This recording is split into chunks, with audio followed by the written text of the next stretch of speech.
Being prepared isn't about just having stuff. It's about knowing your stuff.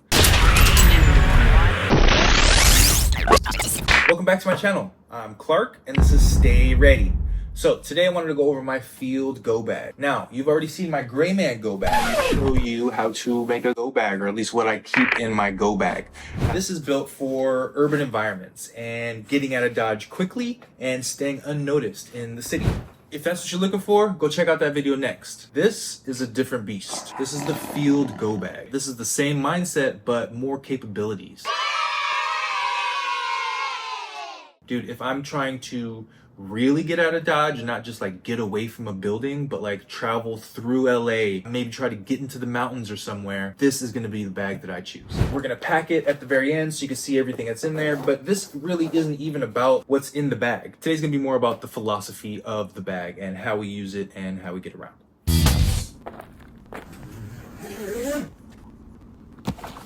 I fit!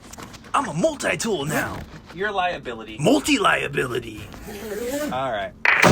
Now, let's talk about the bag itself and why I chose this bag. A, it's super durable. This is, I don't know the technical word for it, Cordura or whatever, is not gonna rip. It's the top of the line, grade A stuff. Also, I wanted to be able to have some type of moly webbing to add pouches, which I have added a pouch on each side, and I utilize these two pockets right here. It did not come with this belt. I had to purchase that separately, which is pretty annoying. Just slide this through, and having a belt and a proper chest rig make all the difference when you're traveling long term. This makes carrying a pack so much lighter and so much more efficient. It distributes the weight. Also, you can see on the side it has just mesh, so if you're sweating, it's not gonna get gross and sticky, like it's gonna breathe all the way through. You've got airways, so you're not just straight back on nylon, which I really like. This pack has moly webbing at the bottom, so you can put straps in, and I'll demonstrate here to put a wool blanket. So then you can just strap this up here, tighten these bad boys down, boom, you are good to go. My bag has become completely modular. The bag is literally like this, and now I have expanded 2 capacities here and a capacity at the bottom. My Gray Man bug out bag doesn't have that capacity. This is great for leaving the area quickly, but this is not for sustained travel. All right, let's try this stuff outside. Am I deploying with you today, or? Yes, of course you can come. Let's go. Is the crank supposed to sound like that when you tape it shut? I'm fine. I'll be fine. Don't worry about me. Stickem, pick that up. Let's go. All right, when you rely on a small solar panel like this, every decision you make changes the outcome. Angle, shades, cloud, it all matters. Most panels give you nothing if they're flat, and almost nothing if you set them up in a hurry. You're basically trying to catch sunlight like a mirror, not spread it out like a blanket. And small changes matter. 1 inch of shade, dead. A passing cloud, probably gonna cut you in half. Even the way you set your pack down can accidentally block a corner of the panel without you noticing. And remember, the most important part, your panel doesn't store anything. Your power bank is the heart of your system. All you're doing out here is feeding the power bank, bit by bit, every chance you get. So water is non-negotiable, but here's the part people miss. The GRAYL and Sawyer, they're not interchangeable. They live in different worlds. One's for the city and one's for nature. And if you mix these up, you're gonna be having a really bad day. Here's why I carry both and how they work together. So the Sawyer Mini is where most people start, and that makes sense. It's light, it's durable, and it gives you biological protection right away.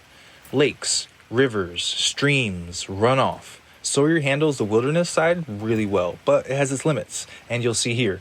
It filters out bacteria and protozoa, but it does nothing for chemicals, metals, chlorine, or anything you'd find in a city disaster where water is coming from pipes or fountains or broken infrastructure. And that's why I spit it out, because it tastes like crap, I'm not gonna lie. But I continued for the demonstration, so I filled it up with water bladder and just showing how it can be done. But that's where the GRAYL steps in. GRAYL purifies and filters. It removes viruses, chemicals, heavy metals, and bad taste. All the stuff a simple filter can't touch. It's made for urban environments like this, travel, questionable tap water, and anywhere you don't trust the source. So Sawyer gives me long-term supply in nature, but GRAYL gives me immediate clean water anywhere people live. Together they cover both worlds, volume plus speed. So navigation looks complicated until somebody shows you something that matters. Direction of travel. Most people think a compass just points north. That's not true at all. A compass gives you a line to follow no matter what. It doesn't matter if you're going through canyons, through a city, or through a blackout zone. This compass will get you directly where you're trying to go. It's not that hard. Let me break it down in the simplest way, and let's get into it. In a real emergency, like a blackout or an evacuation or a communications failure, moving through the city can get chaotic fast. Streets jam up, landmarks look different, your phone dies or starts drifting, and that's exactly why I take a moment to slow everything down.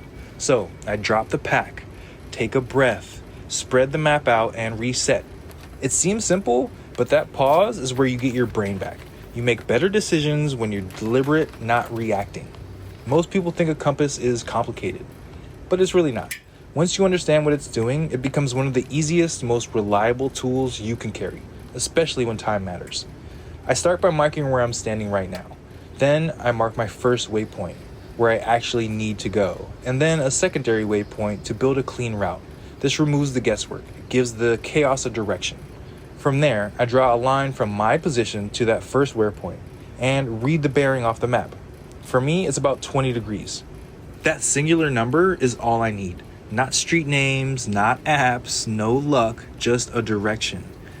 Then I stand up and do the part nobody explains well. The compass stays steady in your hand, and I rotate around it. I turn my body until the red needle sits in the red outline and the bezel lines up with that 20-degree mark that we got earlier. So now the direction of travel arrow is pointing exactly where my waypoint is. But then comes the real world part.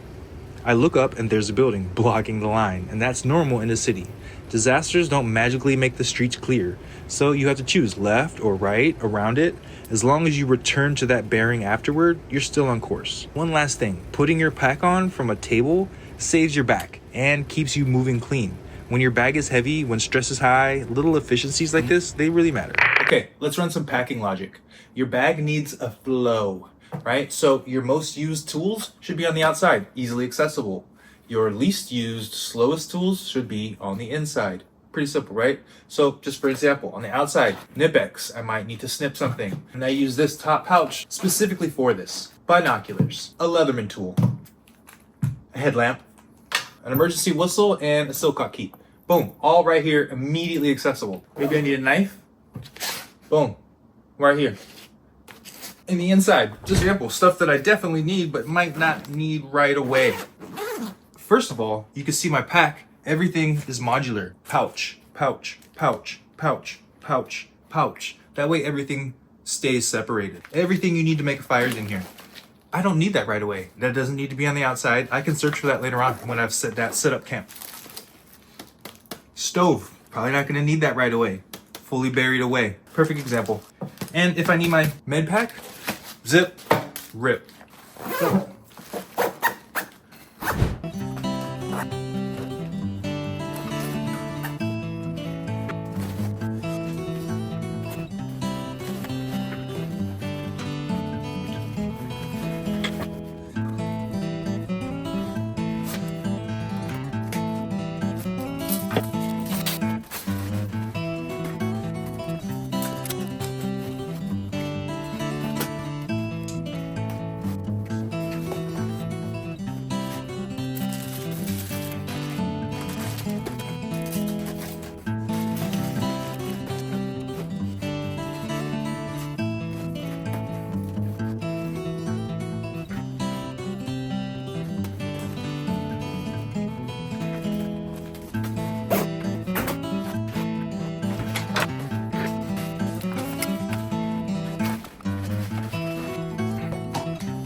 Movement will test your bag way better than just packing it will. Let's try it out. All right, so we want tight, zero shake, zero rattle. If I run, nothing falls out. Ooh, all already hear it rattle.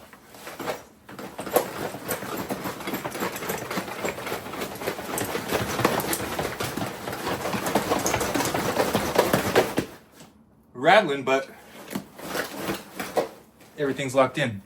I'll take that. Needs more duct tape. So your plan matters more than your equipment, period. A lot of people don't talk about that. A lot of people are just going to show you their gear and what they think is cool. And all right, from left to right, this is what I got. This is what I would carry if things go crazy. This is my plate carrier. This is my big old ferro bag full of stuff. This is like, bro, no. You know, you need a go bag, you need a field go bag, a get home bag, something, just some type of kit system already put together with all your major core items: water, power, communication, food, small tools. Get you a go bag, get you a small go bag, get you a field go bag, whatever suits you best. And know the choke points in your city, right? Every city has choke points. I'm not going to go down Olympic Boulevard or go to Hollywood Boulevard or Sunset Boulevard because I know that those are going to be packed and crazy if something goes haywire, right? So have an exit route. Know if something happens, I'm going to go here, I'm going to do that, and I'm going to go here and walk through it, drive through it. Know your route. I can't stress that enough. Being prepared isn't just about having stuff. It's about knowing your stuff. So after you bought all your cool stuff and you stuffed it into a bag, that's your system. You need a system. Small system, large system, extra large system. Whatever your system is, tailor it for you. Stay ready. And that, ladies and gentlemen, is my field go bag system. So different than your gray go bag, but still same mindset, right? I really hope you guys enjoyed this video. I enjoyed making it. I'm learning a lot from the community. I do appreciate all the comments and I do read them all, and I'm trying to take everybody's tips and tricks and to make this channel better for everybody.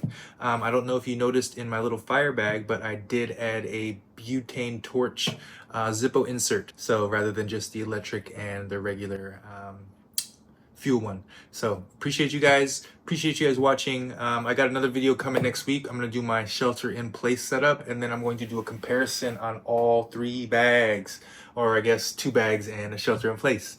Again, I really appreciate you guys. All the love and support means a lot, and stay ready.